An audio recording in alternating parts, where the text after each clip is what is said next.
देवकीनंदन जी, आज आपसे सीधा सवाल यही है, आप सनातन बोर्ड की मांग रख रहे हैं, आपको लगता है कैसे जब सनातन बोर्ड इन बड़े मंदिरों को चलाएगा तो सब कुछ पारदर्शी होगा, सब कुछ सुरक्षित होगा और इस तरह से जो दान की चोरी हुई है, जो चंदे की चोरी हुई है, वो आगे नहीं होगी। अगर ये जिम्मेदारी सनातन बोर्ड लेता है तो आप इसको समझा पाएंगे?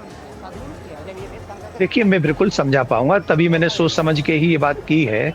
आप ये समझ लीजिए कि जो धर्म को जानने वाले होंगे, जिन्हें वेद और पुराणों का ज्ञान होगा, उन्हें सब मालूम होगा कि भगवान की वस्तु का प्रयोग हम लोग कब और कैसे कर सकते हैं। अगर हम भगवान पर चढ़ी हुई वस्तु का दुरुपयोग करेंगे, अपने पर्सनल के लिए उपयोग करेंगे, मैंने पहले भी बोला है, उसका दुष्परिणाम होगा।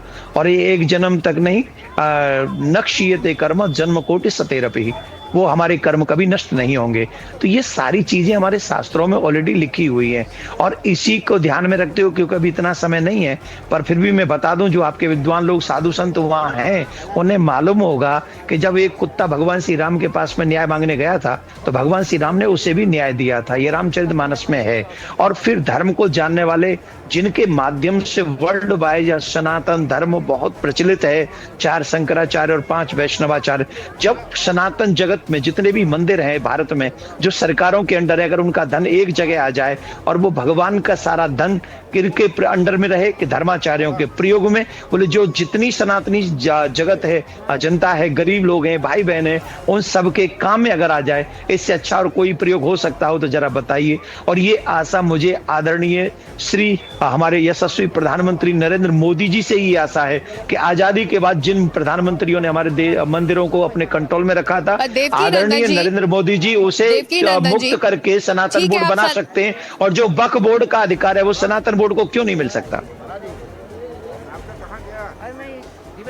ये अहम सवाल आप उठा रहे हैं, लेकिन मैं आपसे जानना चाहूंगी, जो मौजूदा ट्रस्ट है जो राम मंदिर को चला रहा है, उसमें महंत नित्यानंद गोपाल दास जी हैं, स्वामी गोविंद देव गिरी जी महाराज हैं, स्वामी वासुदेवानंद सरस्वती देव महाराज हैं, स्वामी विश्व प्रसन्ना तीर्थ महाराज हैं, परमानंद गिरी जी महाराज हैं, महंत धीरेन्द्र दास हैं। तो तमाम साधु संत समाज का रिप्रेजेंटेशन, उनका प्रतिनिधित्व इस ट्रस्ट में भी हो रहा है, तो ऐसे में गड़बड़ी कैसे हो गई? सबसे पहले तो मैं जिन सभी संत शिरोमणियों के नाम आपने लिए, मैं उनके चरणों में कोटि कोटि अनंत अनंत नमन करता हूं। मेरी कोई क्षमता नहीं कि मैं उनके ऊपर कुछ कहूं, लेकिन फिर भी आप ये याद रखिए, ये जितने भी नाम आपने लिए, ये टहनियां हैं, जड़ नहीं है।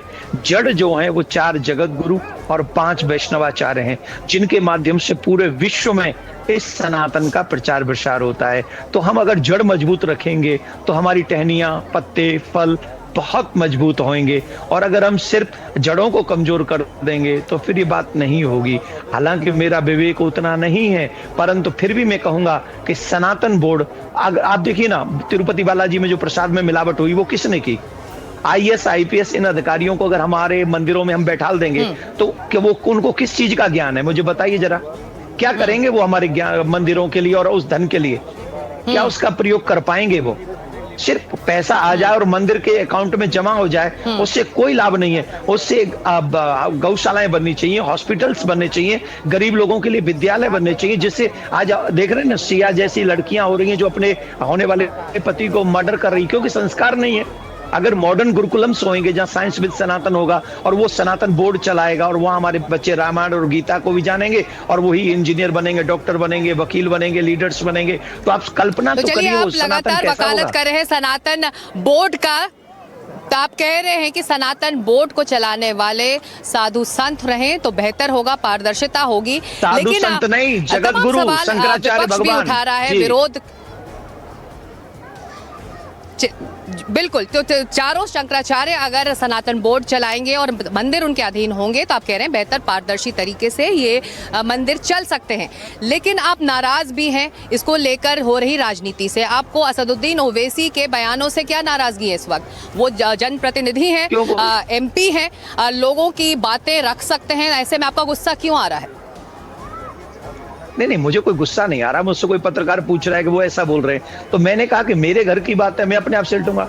मेरे देश में मेरे सनातनी प्रधानमंत्री जी हैं, अमित शाह जी हैं, वो अपने आप हैंडल कर लेंगे, आपको ज्यादा उस पर राजनीति करने के विषय नहीं है। और सनातन की बात है तो उसमें उन जिनका नाम आप ले रही, मैं नाम नहीं लूंगा उनका, उनको इस पे बोलना ही नहीं चाहिए, राजनीति नहीं करनी चाहिए, उनके सब्जेक्ट ही नहीं है। ये सब्जेक्ट हमारा है और भी हमारी पार्टियों के लोग बात कर रहे हैं, उन पे तो मैंने कभी कुछ नहीं कहा। वो भी सनातनी है, वो पूछे जो पूछना है। लेकिन जिसको न राम में निष्ठा है, न राम की पूजा वो करते हैं, न राम का नाम वो लेते हैं, ऐसे लोगों को हमारे सनातन को बदनाम करने का प्रयास नहीं करना चाहिए। हमें पूरी आशा है कि हमारे प्रधानमंत्री जी सनातनियों की इस भावना को समझेंगे और एक सनातन बोर्ड का गठन करके पूरे राम के पैसे को, धन को, ठाकुर जी के पैसे को, वो जहां भी मंदिर सरकार के अंडर है, वो समाज की गरीब बहन बेटियों की सेवा में लग जाए। डायरेक्ट गरीब बहन बेटी, हर एक समाज के वर्ग की बहन बेटियों की काम आ जाए, पढ़ाई लिखाई में, गौ माता कटने से बंद हो जाएगी, इतनी गौशालाएं बन जाएं, तो ये सदुपयोग है और ठाकुर जी भी प्रसन्न हो जाएंगे उससे। बैंक के लिए थोड़ी है वो पैसा, वो समाज के लिए है पैसा। तो इसलिए मेरी एक रिक्वेस्ट यही है, ये मेरी प्रार्थना है। आपने एक रास्ता दिखाया, देखना है कि क्या ये, और बिल्कुल बिल्कुल देवकी नंदन जी से बात करने के लिए बहुत बहुत शुक्रिया। तो देवकी नंदन ठाकुर जो मशहूर कथा